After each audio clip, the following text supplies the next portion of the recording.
যেমনটা মনে হয় আপনারা শুনছেন, হইল বিল্ডিংর অ্যালার্ম। ধরুক কোনো পাওয়ারও কোনো সমস্যা হইলে, ইলেকট্রিক সাপ্লাই কোনো সমস্যা হইলে অ্যালার্ম। প্রতিটা রুমও বসে থাকার মতো কোনো উপায় নাই। আর বাইরে গেটের সামনে আছে, দেখাই আপনারা। ও সামনে হইলো গেট, ওইলো সামনে গেট। গেটের চাওয়ার মনে হয় 1,000। সেফটি কি জিনিস অনেকটা অনুমান করা ওকা। এই গোটা পড়ে যায় হালকা, দরকার তার লোড যতটুকু আছে তার চেয়ে একটু বেশি লোড হয়ে গেলে কোনো চকেট হোক, এসির লাইন হোক, যেগুলো অটোই অ্যালার্ম আইব আপনার রুমে কোনো সমস্যা আছে বলিয়া।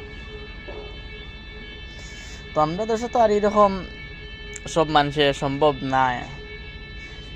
যেটা সম্ভব আছে এরা আর বিল্ডিংও এইরকম সেফটি নাই। খাস করে নিজের বাসা বাড়ি না হইলেও যেগুলাত গণবসতি বা মার্কেট, এগুলাত এরকম সেফটিটা দেওয়া একেবারে ইম্পর্টেন্ট। মনে করি কোনো বাজারও আছে, কোনো বড় মার্কেটও আছে।